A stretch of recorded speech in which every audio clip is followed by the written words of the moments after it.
Olá, muito boa tarde. Hoje, dia 2 de outubro de 2020, no ar FIZ em Exame, ao vivo. Mais um mês começando e o ano caminhando para o fim, hein? Se bem que 2020, acho que a gente quer mais que chegue logo no fim, chegue a vacina logo para acabar esse ano tão conturbado. Mas começo de mês, saem aquelas carteiras recomendadas com análises fresquinhas, recomendações, e eu sei que você adora, né?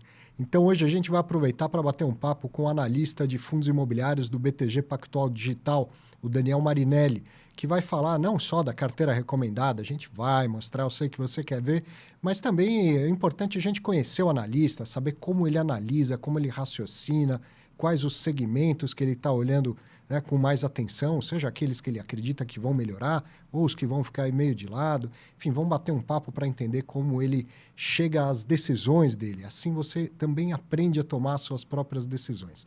Sempre uma conversa interessante quando a gente entende o olhar do analista. Conversamos muito com gestores de fundos imobiliários desde o começo do FIZ em Exame. Hoje a gente muda um pouco o tema para falar com o analista do BTG Pactual Digital. Daqui a pouco. Deixa eu mostrar uns destaques da semana e responder as dúvidas que chegaram. Primeiro destaque, já vai aparecer aí para você, ó. Pode passar. World Investor Week, Semana Mundial do Investidor. Esse é um evento gratuito. Como diz o nome, é um evento mundial coordenado pela IOSCO, que seria uma organização mundial das CVMs, vamos dizer assim, dos reguladores dos mercados de capitais. E é, então, uma iniciativa muito importante, com muita educação financeira, tanto a parte financeira mesmo, como a parte de investimentos, e palestras, eventos gratuitos. Esse ano, evidentemente, tudo vai ser online. Conheça, veja aí na sua tela, tem o site Semana do Investidor, .cvm.gov.br, veja lá a programação, o que você está querendo aprender um pouco mais, o que você está querendo entender mais, com certeza você vai encontrar conteúdos sobre tudo que você tem dúvida aí no mundo dos investimentos. Aproveite porque é conteúdo gratuito e de qualidade, com curadoria da CVM aqui no caso do Brasil. E um outro destaque, o Bernardo Pascovitch fez um resumão. E eu peguei lá do Instagram dele, fez um resumão do resultado dos investimentos no mês passado, ao final de setembro. E olha lá, pouquíssima coisa em verdinho, né? Pouquíssima coisa terminou o mês positivo. E fundo imobiliário esteve entre eles. O disparado, quem teve a melhor performance no mês foi o dólar. Depois ele coloca aqui a poupança antiga, aquela de 2012, hein? Quem não mexeu. Não é a poupança que a gente tem acesso agora. Esse é um dinheiro que está lá da regra antiga ainda e que, se resgatar, quando for reinvestir, já perde essa rentabilidade garantida de 0,5% ao mês, né? E, por fim, o IFIX, dando 0,47%. Mas o que eu gostei é que ele colocou esse tracinho do IPCA. Ó. Isso foi o que, além de positivo, foi acima do IPCA, da inflação oficial. Depois vem alguns investimentos que deram resultado positivo, mas que perderam da inflação. Enfim, gostei bastante desse resumo. Parabéns, Bernardo. E, felizmente, os fundos imobiliários estão entre eles. Falando nisso, a renda fixa está numa semaninha difícil, hein? Você deve estar acompanhando as notícias sobre até o Tesouro Selic desvalorizando, coisa raríssima. Há 18 anos que isso não acontecia. E a gente sabe que fundo imobiliário tem lá uma correlação com os ativos de renda fixa. Até agora parece que esse estresse não chegou. Mas será que vai chegar também nos fundos imobiliários? Daqui a pouco a gente pergunta isso para o Daniel Marinelli, ele trouxe até um gráfico para fazer uma análise boa para você.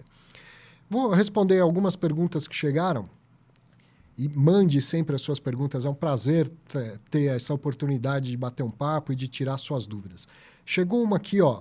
Sabe aquela interessante, tão simples, tão básica, que o professor tem que até tomar cuidado para não transformar essa resposta numa coisa gigante?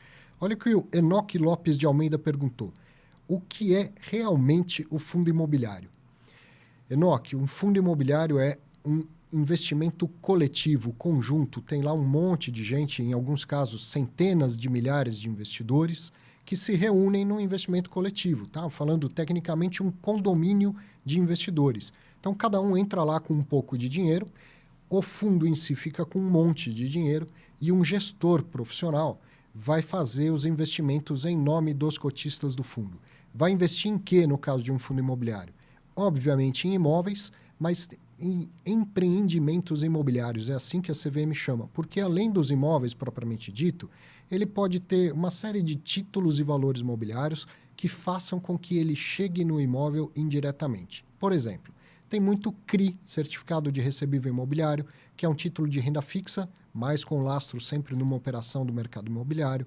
Eventualmente pode ter até ações dentro de um fundo imobiliário, mas não ações de uma companhia de petróleo, de uma siderúrgica, ações de uma companhia do segmento imobiliário. Então, todas as maneiras o gestor pode utilizar para chegar diretamente comprando participação num imóvel, e tem muitos imóveis dentro de fundo imobiliário, o shopping que você frequenta, talvez a agência bancária onde você tem conta, o escritório que você trabalha, enfim, muitos imóveis que pertencem a fundos imobiliários e também títulos e valores imobiliários com estratégias distintas. Então, o legal dessa diversidade é que você encontra fundos de todas as estratégias, todos os níveis de risco, de perfil de risco e de retorno, para que você faça o seu portfólio do jeito que melhor atende ao seu perfil.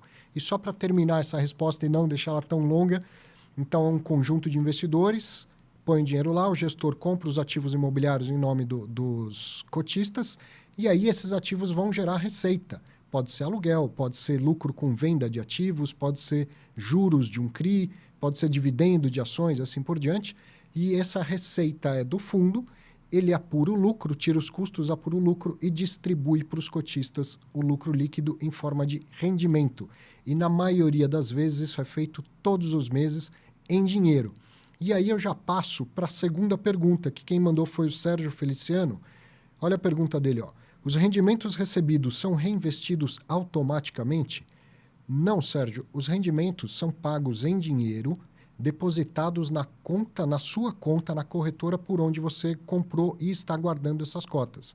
Então, as cotas são negociadas diretamente em bolsa, na B3. Significa dizer que você pode comprar e vender cotas de fundo imobiliário por qualquer corretora de valores. Então, você escolheu uma corretora, foi lá, mandou dinheiro, comprou cotas. E as suas cotas ficaram guardadas lá. Nessa corretora é que vai ser depositado o dinheiro dos rendimentos, na maioria dos casos, todos os meses. Você faz o que quiser com esse dinheiro. Quer reinvestir? Pode reinvestir, mas não é automático. Então, você vai entrar lá, depois que entrou o dinheiro, mandar uma outra ordem de compra daquele mesmo fundo imobiliário ou do que você quiser. Não quer reinvestir ou quer investir em outro investimento que não fundo imobiliário? Se já tem dentro da corretora, está fácil, você já faz lá. Não, eu quero usar o dinheiro. Ótimo, então faz uma transferência do dinheiro que está na corretora para a conta do seu banco e use o dinheiro da melhor forma. Então isso é legal em fundo imobiliário, porque se o reinvestimento fosse automático, eu não teria muita opção, né? É ótimo reinvestir para quem está na fase de acumulação de patrimônio. Mas tem gente que precisa complementar a sua renda, tem gente que já está aposentada e que aí vai usar esse dinheiro. Ou ele vai usar tudo, ou ele usa uma parte e reinveste uma parte. Então, não é automático, mas cai de fato em dinheiro na sua conta e você faz o que quiser com esse dinheiro de uma maneira muito simples. Certo? Uma última pergunta. O Thiago enviou o seguinte, a última pergunta para mim, porque vieram perguntas para o Daniel também. Com essa tendência dos fundos pequenos, dos FIIs pequenos acabarem, qual você acha que será a quantidade de fundos disponíveis na Bolsa? Vejo que no mercado dos Estados Unidos existe uma proporção de aproximadamente um REIT é fundo imobiliário americano, um REIT para cada 20 ações. Será que chegaremos a essa proporção? Com algo em torno de 300 ações que temos na Bolsa, hoje isso daria somente 15 fundos imobiliários. Tiago, eu sinceramente nunca pensei, eu gostei da sua pergunta, foi uma certa provocação, nunca pensei nessa relação quanto que deveria ser em termos de número de fundo imobiliário e número de ações. Eu acredito que em breve a gente vai ter mais investidor em fundo imobiliário do que investidor em ações. Agora, quantidade de fundos, por um lado, vai diminuindo esses fundos mais antigos, os monoativos, os fundos menores, tendem a ser incorporados por fundos maiores, ou como a gente já viu acontecer algumas vezes, o ativo que pertence ao fundo é vendido e aquele fundo é extinto. Então, de fato, nesse aspecto tende a diminuir. Mas tem muito fundo novo para chegar na Bolsa ainda, mas com certeza muitos fundos vão chegar.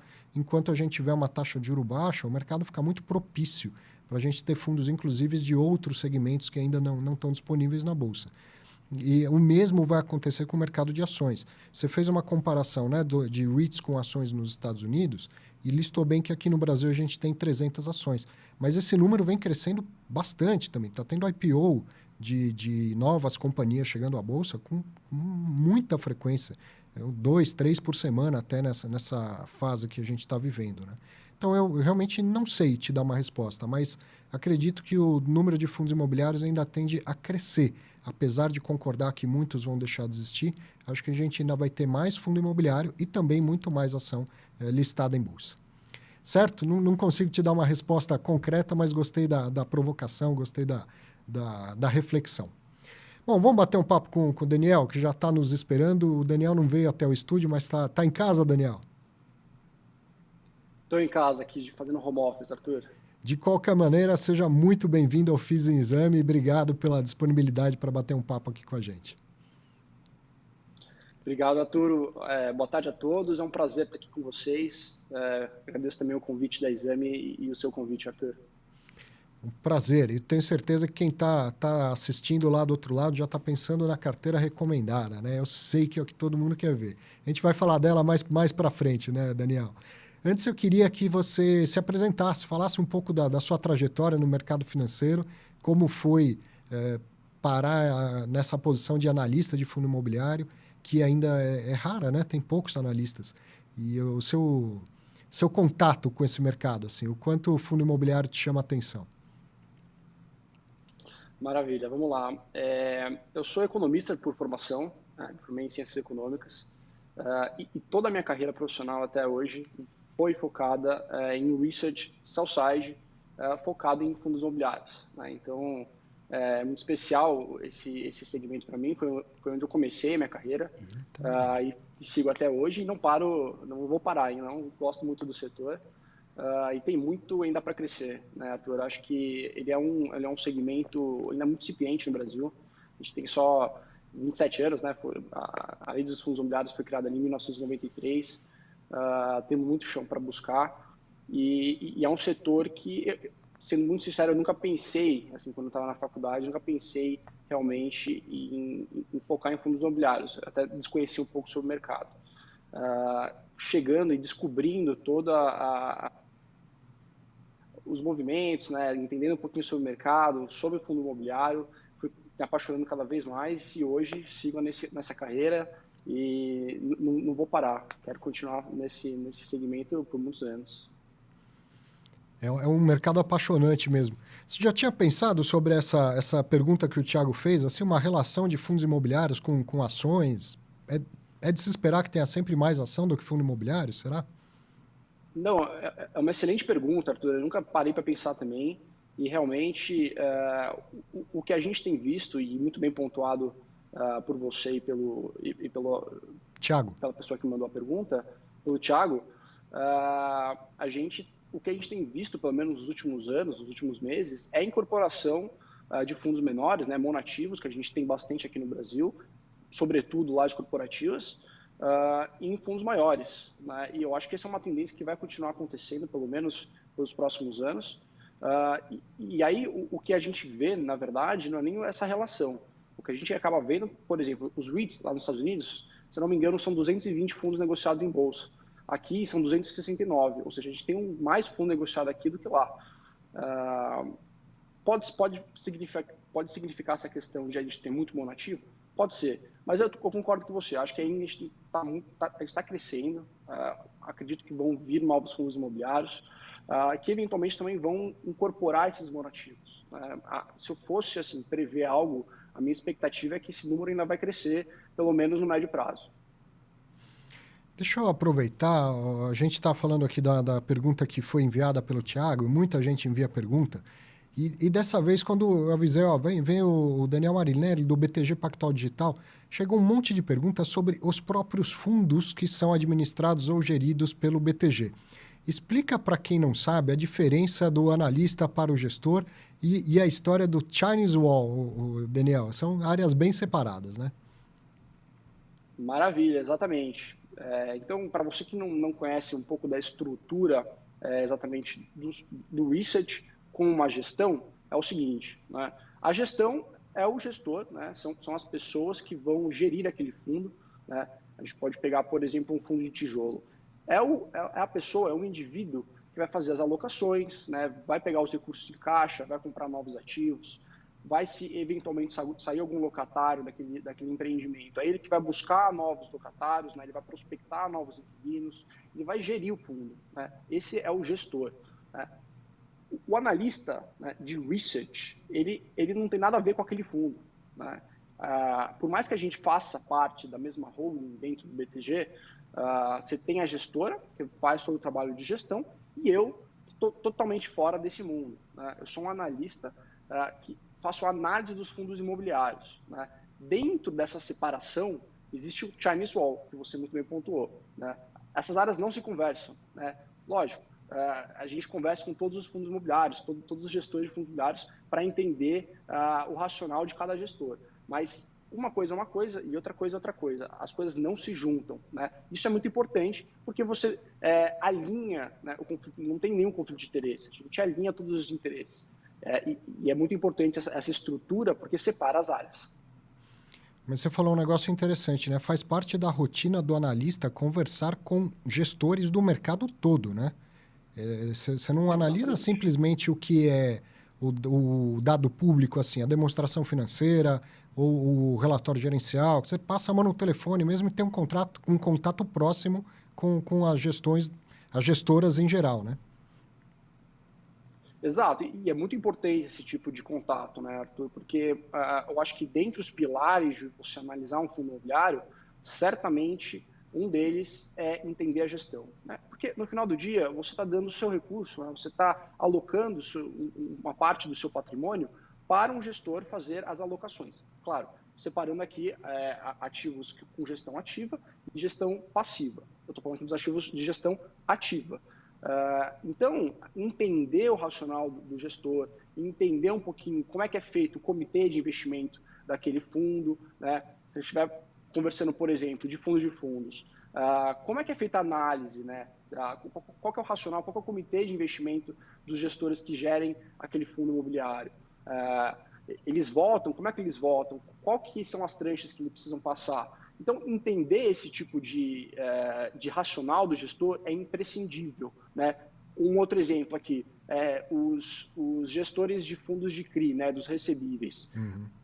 Entender um pouquinho como é que é a dinâmica do dia a dia, né? Por exemplo, se eventualmente ele tiver que executar algum tipo de garantia, houve algum tipo de problema no fundo, em algum tipo de papel, ele vai ter que executar a garantia. Como é que ele vai fazer isso? Né? Ele já fez isso? Qual que é o track record dele? Então, esse é o nosso trabalho de analista também. A gente conversa com os gestores para entender um pouquinho qual que é o racional, qual que é o comitê de investimento, como é que é feitas as alocações, porque, de novo, você está dando recurso para ele fazer isso para você, né?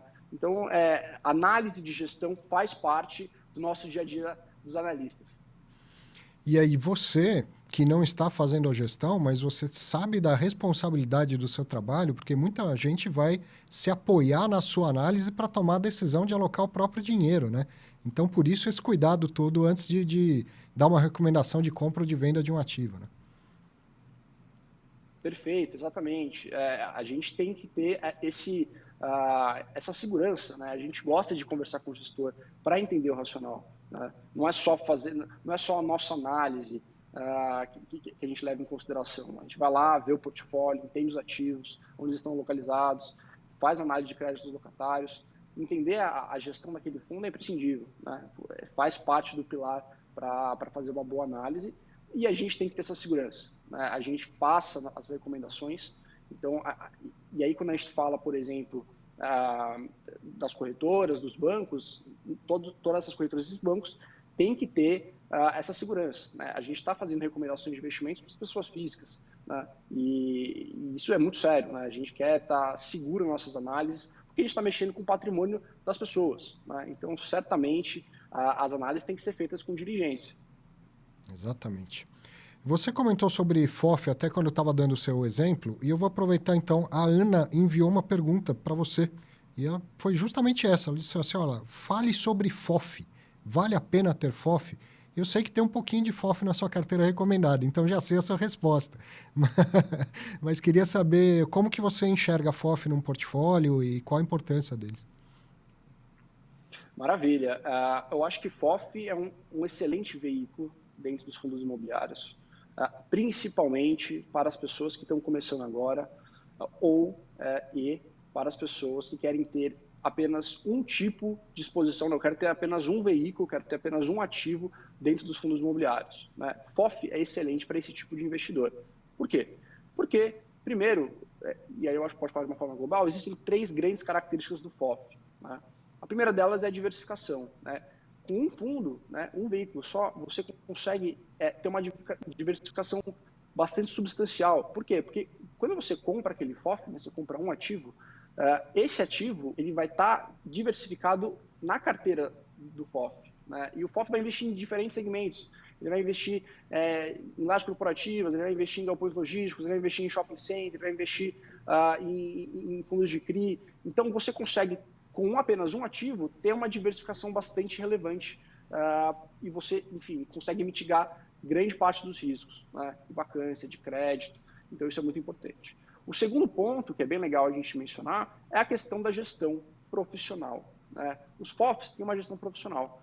Então, para você que não quer ter a dor de cabeça de ficar, enfim, monitorando a sua carteira, sabendo o que está acontecendo com o mercado, lógico, é sempre importante e isso que a gente sugere para o cliente. Mas, se ele quer ter a vida mais tranquila, sem dor de cabeça, pelo menos vendo isso semanalmente, diário, FOF é um excelente veículo, né? Você vai ter o gestor fazendo todo esse trabalho, 24/7 para você.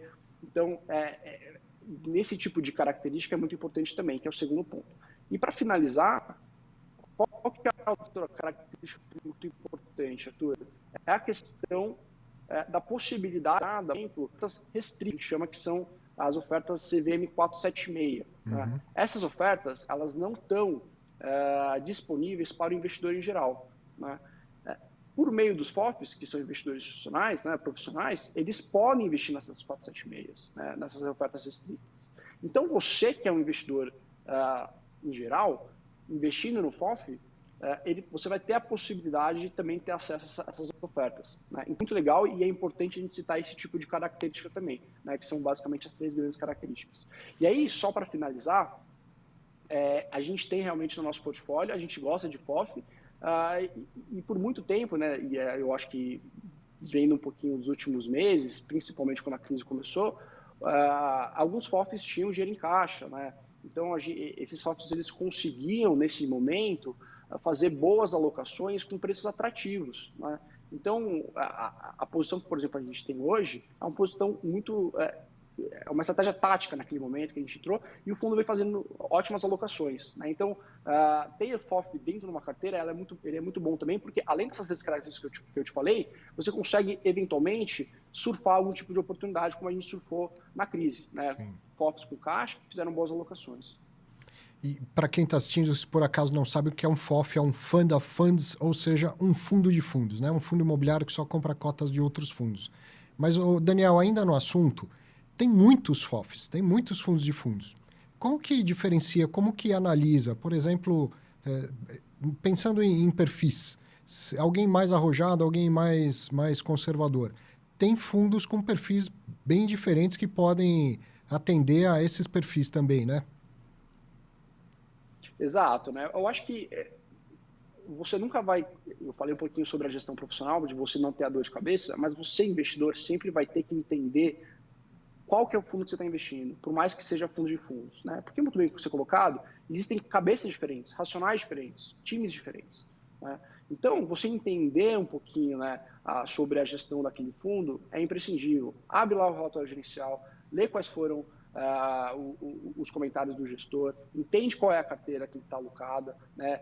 Onde é que ele está alocado? Não, ele está alocado aqui mais em shopping center, porque nesse momento ele quer ter uma maior participação em ativos que hoje, nesse momento, tem um cenário mais desafiador, mas potencialmente podem ter um ganho de capital lá na frente. Ou não, é um gestor que hoje ele está alocado em ativos que geram mais renda, né, em ativos que têm maior volatilidade. Então, eu acho que assim, você precisa ter essa análise do gestor, você precisa ter essa análise da carteira, entender um pouquinho o racional da pessoa que está fazendo toda a análise para você, da gestão para você, porque, como você muito bem pontuou, existem racionais diferentes, existem cabeças diferentes. Né? E eu acho que esse é um pouquinho que você precisa ter em mente. Muito bom. Para finalizar o assunto FOF, gestão passiva. Está começando a chegar os fundos, ainda não ETFs, não exatamente fundos de índice, mas fundos com gestão passiva que vão simplesmente replicar uma carteira teórica. Qual a sua opinião sobre isso e, eventualmente, poderia entrar numa carteira recomendada sua no futuro? Acho que é um ótimo tipo de ativo, né? Ele é muito interessante. A gente vai conseguir ter o contato com ele agora. E eu acho que para as pessoas que querem ter uma exposição a fundo imobiliário de uma forma passiva, ou seja, eu quero ter dentro da minha carteira, né, um pedaço da minha carteira voltado a fundos imobiliários. Qual ativo? Né? As pessoas vão perguntar. Bom, não preciso saber. Eu vou alocar aqui num ativo que ele vai seguir uma carteira teórica, muitas vezes até uma carteira que possa replicar o IFIX, né, que é o índice de fundos imobiliários, para ter exposição a fundos imobiliários, que eu acho que você vai precisar ter daqui para frente, né, Arthur? A gente vive, você no começo agora do programa falou um pouquinho sobre as taxas de juros, realmente as taxas de juros estão muito baixas, a diversificação é imprescindível e ter um pouco de exposição a fundos imobiliários também é imprescindível, né? É uma classe de ativos com risco controlado, claro, é renda variável, a gente precisa saber sobre isso, mas você tem diversos tipos de características positivas dentro dos fundos imobiliários, né? Um lastro real, no final do dia você vai ser dono aqui, o proprietário daquele galpão, daquela laje, né? Então você tem essa segurança de ter um lastro real por trás, os dividendos mensais, né? Então assim, ter exposição a fundo imobiliário é muito importante. Como você vai fazer isso vai depender muito do seu racional, do seu perfil, do que você quer estar alocado. Você está alocado dentro de um ETF, de uma forma passiva, também é válido, acho que é muito legal. Ainda não parei para pensar se pode entrar na nossa carteira recomendada, sem dúvida tem espaço, e eu acho que a gente primeiro vamos ver um pouquinho como as coisas vão, qual é o desfecho desses novos ETFs, desses novos instrumentos, mas certamente tem espaço dentro das carteiras recomendadas de todo analista. Então, vou aproveitar para fazer mais uma pergunta sobre o seu processo de escolha para colocar um fundo numa carteira recomendada. Eu te falei, tem fundo chegando e é um fundo recente. Como que você faz quando tem um fundo novo e principalmente um fundo de segmento novo? Você prefere esperar um tempo? Você prefere ver o mercado funcionando, né? Como que o mercado reage a ele? Ou dá para tomar assim, decisão de vez em quando colocar um pouquinho de um fundo na sua carteira que ainda está em fase de IPO ou que é super recente? Maravilha. Eu acho que fundos que estrearam na Bolsa, né, já estão com as negociações em andamento, mas tem mesmo assim, é um segmento novo, que enfim, ainda não tem um track record que a gente fala, não tem uma história, a gente gosta de ter uma precaução a mais. Né? A gente gosta de ter segurança. Não que esses fundos não estão eles têm oportunidade na carteira. Pelo contrário, eles têm, porque é um ótimo tipo de diversificação. Principalmente os novos fundos que estão nascendo agora, né? Então, por exemplo, voltados ao agronegócio ou outros tipos de segmentos que tem tudo a ver com o Brasil. Né? E eu acho que é muito bom a gente ver novos fundos nascendo nesse sentido. Nesse primeiro momento, a gente prefere olhar de fora, entender um pouquinho como vai ser esse tipo de investimento, entender quais vão ser os riscos mais de uma maneira mais focada, né? Vamos ver como é que o fundo ele vai performar nesse momento e entender um pouquinho como é que os riscos eles vão aparecer do caminho, né? Então, nesses novos fundos, a gente gosta de uma percepção de fora primeiro, ver um pouquinho como eles vão performar e se, naturalmente, tudo for positivo, tudo for muito bem, a gente oportunamente pode colocar esse fundo na carteira. Eu queria mostrar um pouco dos slides que você preparou para a gente. Fábio, se puder colocar o segundo. Esse primeiro compara fundo imobiliário no Brasil com nos Estados Unidos, ele até já comentou. O segundo slide, isso, você gosta de comparar o IFIX e o Ibovespa na sua carteira recomendada, né? Me explica por que você gosta de colocar esses dados das ações. E a gente estava falando de juro baixo, as pessoas tendo que chegar na renda variável. Eu sempre falo que considero o fundo imobiliário o primeiro passo que todo mundo deveria dar na renda variável. Você concorda? Aqui, acho que esse gráfico deixa muito claro isso. Né? Perfeito, concordo com você, Arthur. E a gente tem um sinônimo muito parecido com o seu. O que eu gosto de falar é que os fundos imobiliários são a porta de entrada para as pessoas dentro da renda variável. E é o que a gente tem visto, né? Eu acho que eu gosto de comparar com o Ibov porque ele é renda variável, né? São ativos de risco. Os dois são ativos de risco. Cada um com seus riscos específicos, claro, e cada ativo também com seus riscos ainda mais específicos, mas eles são ativos que têm risco, né? Então, eu gosto de comparar um pouquinho esses grandes números aí, pelo menos os dois índices, para mostrar um pouquinho como é que foi, pelo menos, a performance que está tendo aí nos últimos 12 meses, no ano, na verdade no ano e mensal. De novo, os fundos, eles são renda variável, eles têm que ser tratados como renda variável, mas aí, naturalmente, cada ativo, cada veículo tem a sua especificidade, né? Fundo imobiliário, eu já falei duas características aqui, você tem esse lastro real dos ativos, o que traz um maior tipo de percepção de segurança. Você tem a renda mensal, né? Na verdade, por lei, você precisa distribuir semestralmente, né? 95% do caixa gerado, mas grande parte faz mensal, como você já muito bem mencionou no começo do programa. E talvez o terceiro ponto legal de trazer aqui para os fundos imobiliários é a questão da alavancagem. Hoje, a gente tem uma pequena parte dos fundos que tem algum tipo de dívida, né? Por lei, você não pode tomar essa dívida, os fundos imobiliários, né? Existe, na verdade, uma forma de você sintetizar esse tipo de dívida via securitização, que alguns fundos fazem, né? Então, mas quando você pega de uma forma bastante ampla, o mercado inteiro, os 269 fundos negociados em bolsa, uma pequena parte tem algum tipo de alavancagem. Ou seja, a gente não tem uma percepção de risco, por exemplo, de default que a gente fala, né? Comparativamente, por exemplo, às ações, né? Esse risco é bem menor. Então, eu acho que é uma outra tipo de característica legal de trazer dos fundos imobiliários, que respalda, na verdade, esse tipo de investimento que, por mais que ele seja renda variável, ele também tem risco controlado, exatamente por essas três características. Vou aproveitar para o próximo gráfico, que agora você compara com a renda fixa, né? E uma coisa que eu sempre enfatizo é que o que é fixo na renda fixa é a renda, não o preço, né? E o preço a gente está vendo um estresse danado, até o Tesouro Selic desvalorizando, né, nessa semana, né? E tem uma comparação com o Tesouro IPCA, com a NTNB, também no seu relatório, que eu gosto muito. Tinha lá um spread, como se fala, né? Tinha uma gordurinha que está indo embora, mas apesar disso, eu acho que uma hora chega esse estresse, mas os fundos imobiliários estão resistindo, né, a esse estresse da taxa de juros.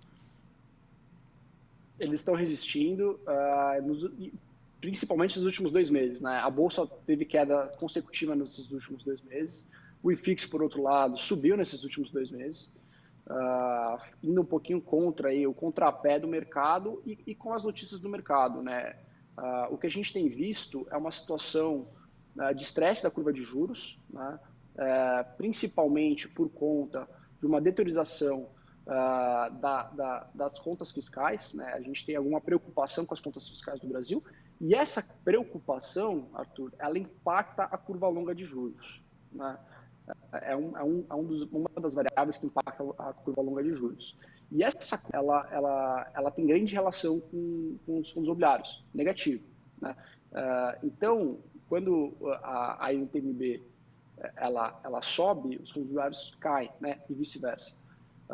E a gente usa esse gráfico, ele está aí na tela, para exemplificar e pegar um pouquinho qual que é o prêmio de risco histórico dos fundos imobiliários, né? Por que você entraria dentro de um fundo imobiliário, né? Se você pode comprar, por exemplo, uma renda fixa, né? Que a gente fala que é livre de risco, por exemplo, que é a NTNB 35, por exemplo, do Tesouro Nacional. Porque a gente ganha um prêmio adicional, né? A gente tem um prêmio adicional por entrar no fundo imobiliário, né? E é isso que é você entrar num ativo de risco, né? Você tem que ter um prêmio. Qual que é esse prêmio, né? Se a gente vê, por exemplo, o histórico do IFIX, lá desde a criação em 2010, a gente vai ver que esse histórico ele é de mais ou menos 3% de prêmio, tá? E aí, o que a gente consegue com isso? A gente consegue entender qual que é a relação do prêmio histórico com a situação atual, né? E qual que é a situação atual? Esse prêmio, né, essa diferença entre quanto a NTNB está pagando e quanto o fundo imobiliário está pagando, né? A gente está falando que essa diferença tem que ser de 3% historicamente. hoje está mais ou menos em 2,2%, né? Que está abaixo dessa média, né? E muito próximo a menos um desvio padrão, né? Quando você traça a linha da média, que está no gráfico, a gente traça dois desvio padrão positivo e negativo, para saber um pouquinho qual que é a situação atual. E ele está exatamente nesse desvio padrão para baixo, né? O que isso pode indicar? E o que a gente, enfim, um pouco do nosso racional. É que essa gordurinha, que como você muito bem falou, né, pode estar cessada, né? Não existe mais ela. E aí, preocupado com novos estresses na curva de juros. Eventualmente, haver algum tipo de estresse adicional ao que está hoje, a gente pode ter maior volatilidade dos fundos imobiliários. Ou seja, a gente pode ter maior oscilação no valor das cotas dos fundos imobiliários, né? Eu acho que esse é um pouquinho do racional que a gente está vivendo hoje em termos das taxas de juros. Deixa eu ver se eu consigo sintetizar isso tudo. Quer dizer, durante toda essa semana, a rentabilidade do Tesouro IPCA foi aumentando. Quem acompanhou de segunda, terça, quarta-feira, então está lá pagando o IPCA mais 3 alguma coisa, no dia seguinte já é um pouquinho a mais, assim por diante. Então, esse prêmio, a diferença que eu espero ganhar mais no fundo imobiliário, está diminuindo.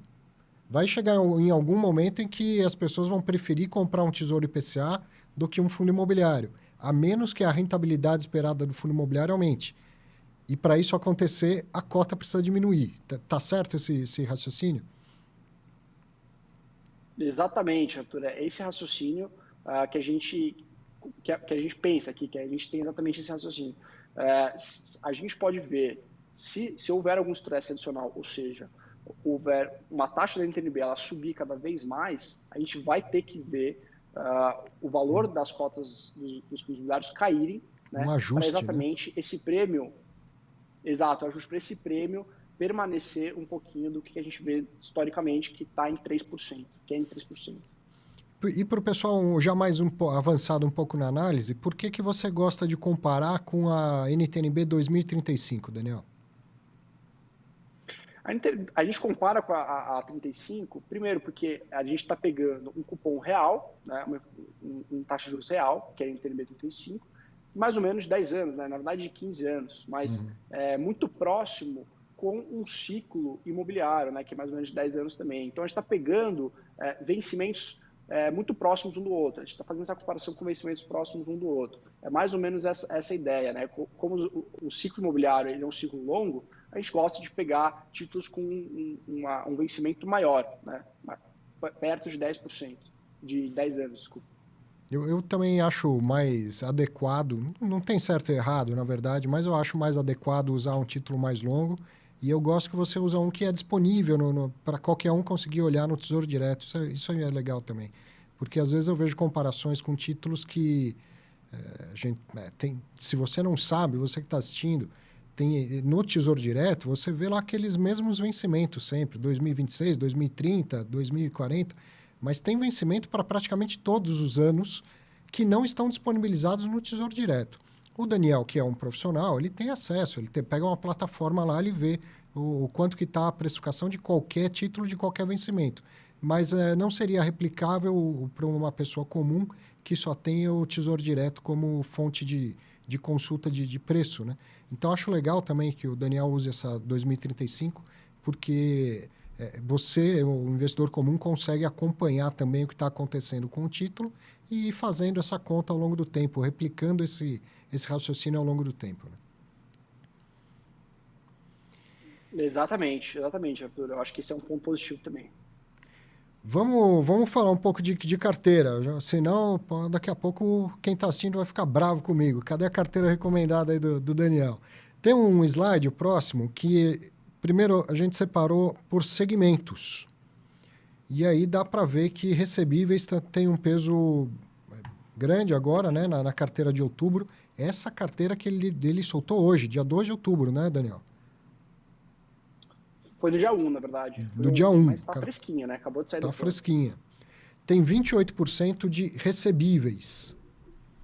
E depois 23% de híbrido. Explica, vamos começar por essas questões dos segmentos. Explica por que bastante irrecebível e o que tem nesses híbridos aí. O que você considera como híbrido?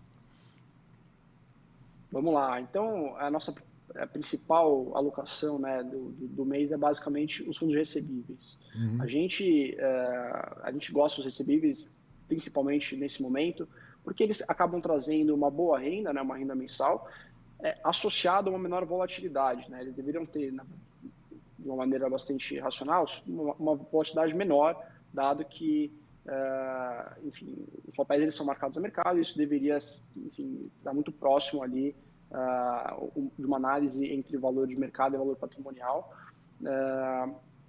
E aí, um pouco associado com o mercado atual, que a gente falou um pouquinho do estresse da curva de juros, a gente, por exemplo, adicionou um fundo que tem grande parte da carteira voltada ao CDI. Né? E por que a gente fez esse tipo de movimento?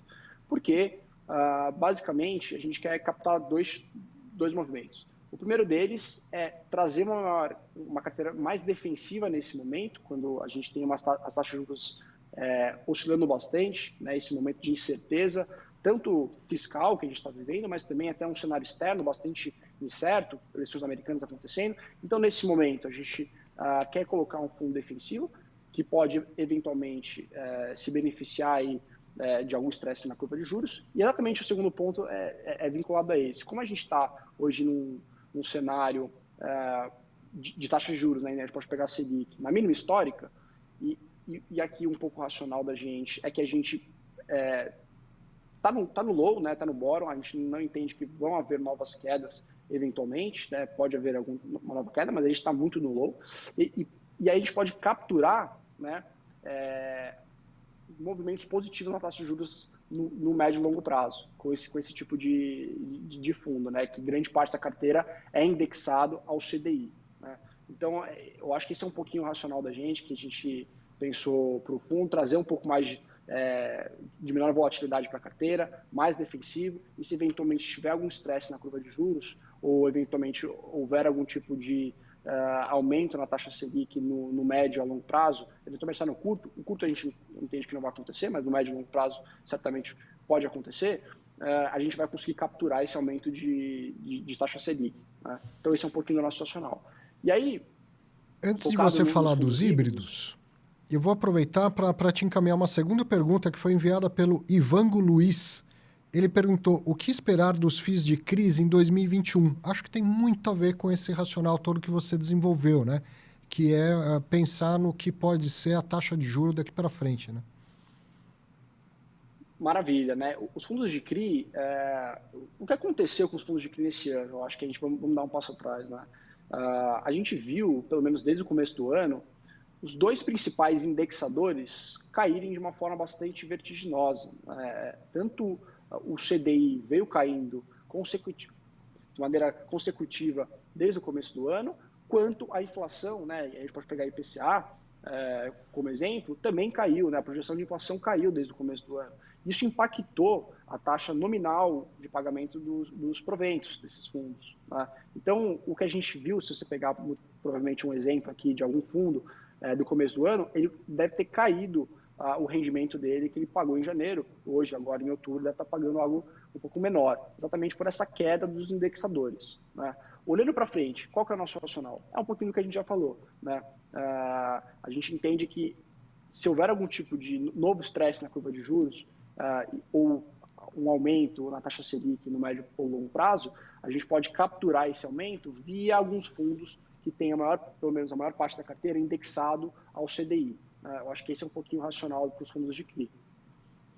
Então, entendo que você está pensando em uma pequena alta da curva de juros e aí ficando pós-fixado para aproveitar essa alta aí, né? Exatamente, exatamente. A gente pode eventualmente capturar essa alta taxa de juros no médio e longo prazo. Acredito que no curto prazo a taxa de juros deva permanecer do que ela já está hoje, né? 2%. Mas a gente quis trazer essa mudança tática exatamente nesse momento de incerteza, principalmente pela questão fiscal, mas também pelo cenário externo. Né? Então, eu acho que acaba trazendo um pouco mais de segurança para a carteira. Esse é o nosso racional. E os híbridos, Daniel, que você considera como fundo híbrido? E aí é só papel, papel tijolo, enfim, explica essa alocação de híbridos, por favor. Os fundos híbridos da carteira são basicamente fundos que investem em diferentes tipos de segmento. Né? Você tem fundos, os dois fundos investem tanto em lajes corporativas, quanto em galpões logísticos, quanto eventualmente também em cotas de outros fundos imobiliários. Então ele é um fundo que acaba investindo em tudo, né, nesse sentido. E por que eles estão aí? Né? E por que a gente gosta dos fundos que fazem parte da carteira? Principalmente por conta dessa flexibilização na política de investimento dos fundos. Né? Fundos híbridos, eles conseguem, de uma maneira mais eficiente, surfar os ciclos financeiros, os ciclos comerciais, os ciclos imobiliários, investindo em ativos que vão trazer um melhor retorno naquele momento. Né? Então, por exemplo, se um fundo ele entende que naquele momento alocar em cotas de fundos imobiliários é melhor que comprar ativos físicos, como por exemplo lajes corporativas, por algum motivo, como por exemplo a gente viveu na crise, é uma queda muito forte do mercado secundário, os fundos híbridos que podiam comprar cotas de fundos imobiliários conseguiram fazer isso com preços muito atrativos. Né?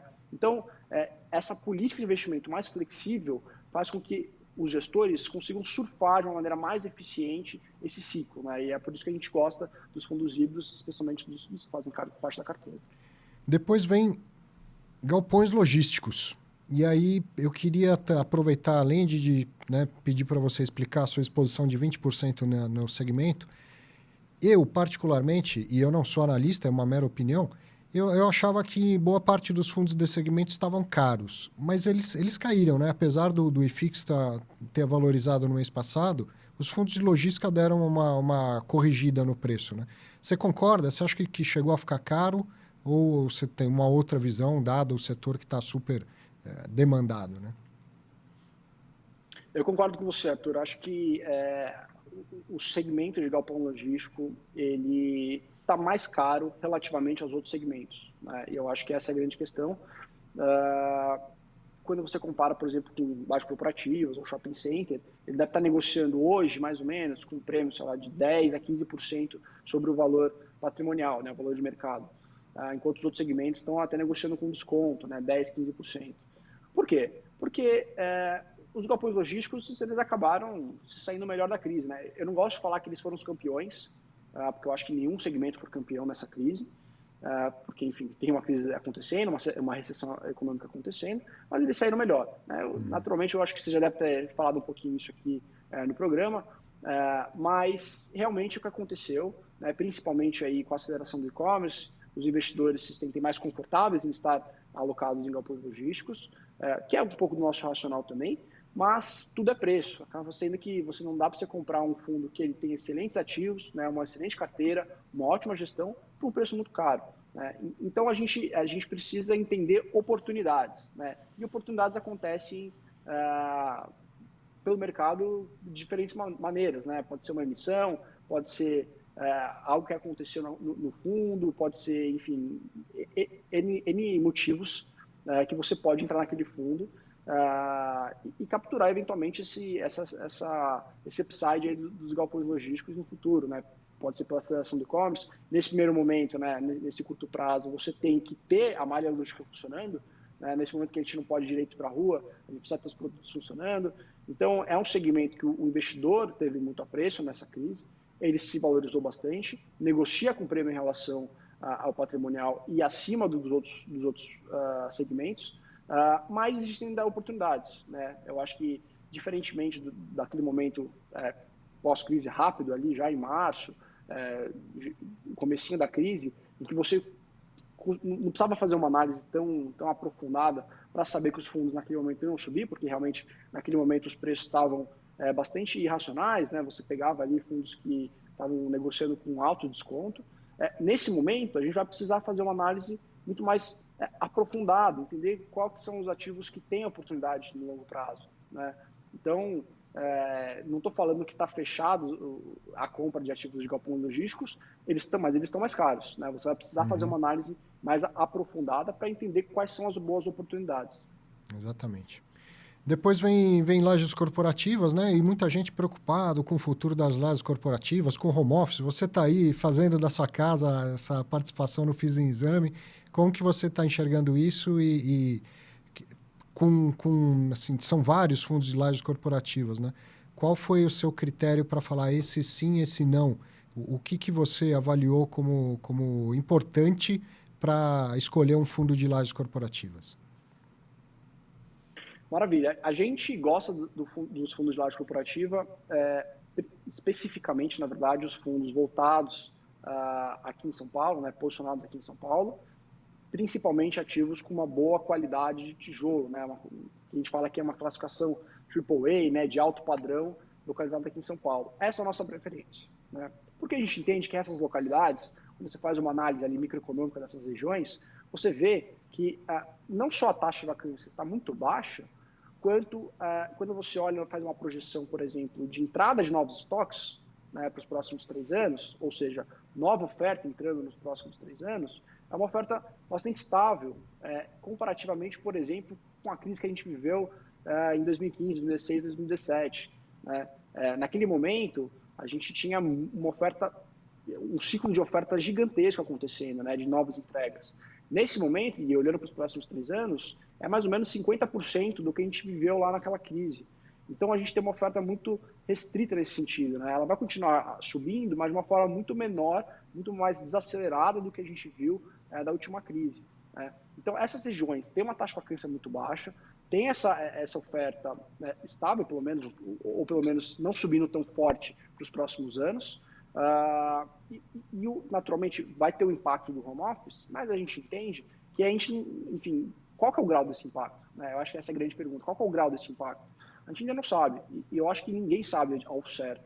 Né? Porque você tem pontos negativos, tem obstáculos para acontecer do home office. Certamente vai ter um impacto, isso a gente sabe. Talvez a única certeza, dentre todas as incertezas que a gente viveu durante essa crise, é que as empresas viram o home office com bons olhos, aconteceu, deu certo, e eu acho que naturalmente vai ser introduzido dentro da operação dessas empresas. Né? Agora, qual que é o grau de impacto? A gente não sabe ao certo. Né? Por mais que o lado positivo da introdução, você vai ter, eventualmente, a queda da despesa do aluguel e também um cronograma muito mais flexível para os colaboradores daquela empresa, né? Ou seja, uma maior qualidade de vida, eventualmente. Né? Tem pessoa que demora 1 hora para chegar no trabalho, 1 hora para voltar para casa. Eu acho que esses são os pontos positivos, e eu acho que é isso que as empresas viram com bons olhos. Mas você tem os pontos negativos, né? Eu acho que já deve ter até conversado com outros analistas, outros gestores sobre esse ponto, mas tem a questão da inovação. Né? A gente vê, por exemplo, as empresas de tecnologia, no passado, algumas empresas que já tinham aderido ao home office tiveram que voltar atrás, as pessoas voltaram para o escritório exatamente por perda de inovação, perda dessa troca de novas ideias, novos projetos. Principalmente, a gente viu, por exemplo, o exemplo lá do Yahoo, IBM. Então, certamente, esse é um ponto negativo. E a gente também tem os obstáculos. Né? Quais são esses obstáculos? Você tem o obstáculo de infraestrutura, né? Introdução do home office nos Estados Unidos é uma coisa e a introdução do home office aqui no Brasil é outra. Né? A qualidade de conexão é diferente, o acesso à internet é diferente. Então, a gente vai precisar pensar nesses obstáculos. Né? O jurídico, o teletrabalho ele já é legalizado, né? Mas eu acho que com a introdução em massa das empresas, a gente vai precisar ter uma segunda leitura da legislação atual. Né? Eventualmente, também em questões de ataques hackers, a gente viu nos Estados Unidos mais do que 3 vezes, subiu mais do que 3 vezes ataques hackers nas empresas. Aqui no Brasil, a gente também viu isso acontecer, né? Na Honda, na Natura, aconteceu isso com a Aliança Sonai. Então, assim, a gente vai precisar discutir ainda a introdução do home office de uma maneira bastante ampla, porque não são só os pontos positivos que estão aí jogados na mesa, né? Como, por exemplo, as pessoas vêm falando. A gente também tem os pontos negativos e os obstáculos. Então, o grau de impacto da nosso racional aqui, pelo menos no curto e médio prazo, ele é menor do que se vem falando. Né? Então, eu acho que esse tipo de raciocínio, de análise do home office, associado a essa questão microeconômica muito positiva das regiões premium em São Paulo, principalmente para os ativos de alta qualidade, fazem com que a gente goste do segmento. Né? Mas, de novo, focado nesse nicho. Bom, a gente está chegando quase no final. Os dois últimos setores de alocação da sua carteira, a gente já falou que é o FOF, e outro com 10% é o de shoppings, que é um setor bastante difícil também. Né? Queria que você comentasse como que você está escolhendo dentre os tantos fundos E, Fábio, enquanto ele fala, você podia deixar o último slide na tela, que é o que tem a carteira recomendada mesmo, né? Maravilha. Então, exatamente, né? A gente tem a participação ainda em shopping center e vai continuar tendo, né? Esse é um segmento que certamente ele vai continuar tendo um período desafiador nesse curto médio prazo, né? Principalmente por dois pontos, né? Você tem a queda do fluxo de veículos de pessoas né, de veículos e de pessoas no shopping, principalmente por conta das restrições que a gente viveu nessa crise, né?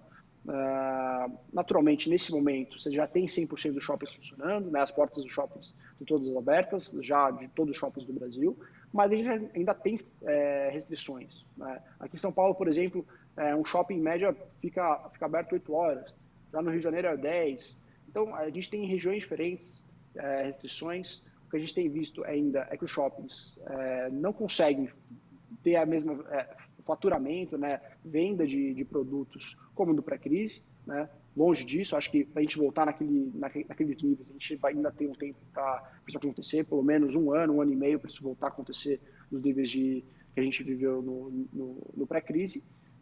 Mas, apesar desse momento difícil no curto prazo, que até eventualmente você vai ter um carrego pior, né? O que é o carrego? É basicamente o pagamento dos dividendos desses fundos, né? Por muito tempo, né? Nesses últimos no começo da crise, você até nem teve pagamento de dividendos, né? Agora começa a ter algum tipo de pagamento, principalmente por conta da abertura dos shoppings, né? Naquele momento lá, no primeiro momento, você não tinha nada funcionando, então você não tinha faturamento, não tinha como distribuir, agora já começa, né? Apesar desse carrego ruim, qual que é nosso racional? A gente entende que o valor dos shoppings, né, pelo menos das cotas dos fundos imobiliários de shopping center, estão bastante atrativas pensando no longo prazo, né?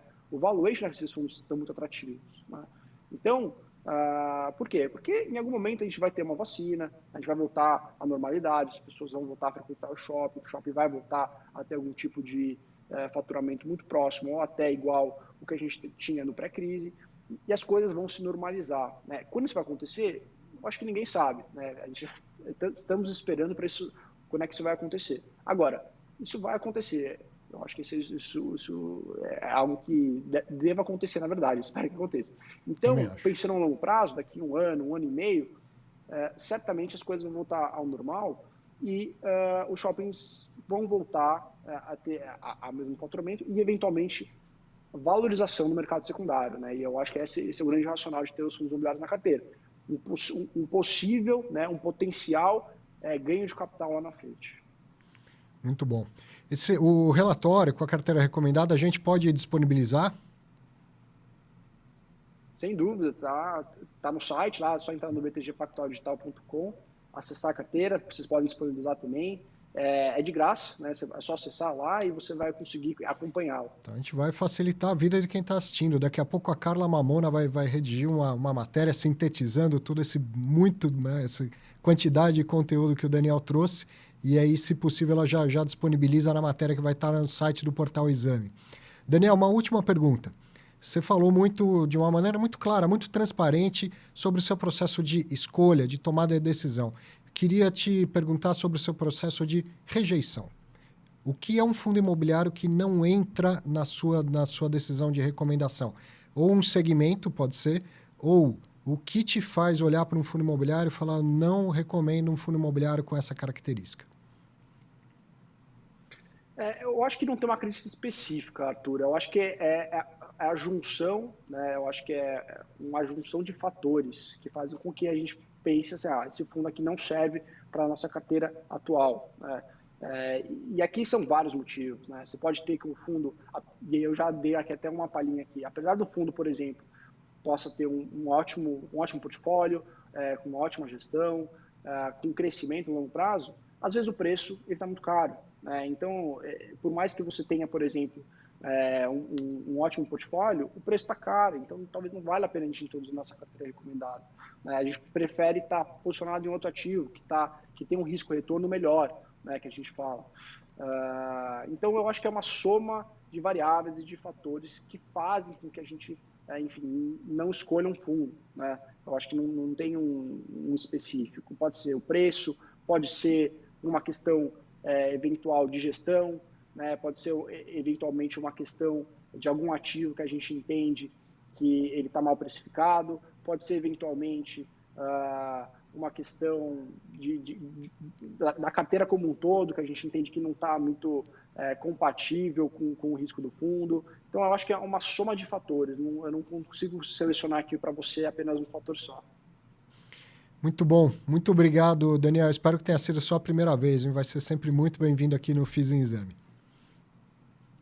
Maravilha, muito obrigado, Arthur, muito obrigado, Exame.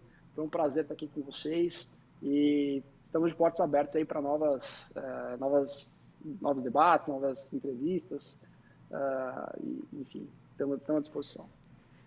Então, obrigado, até uma próxima.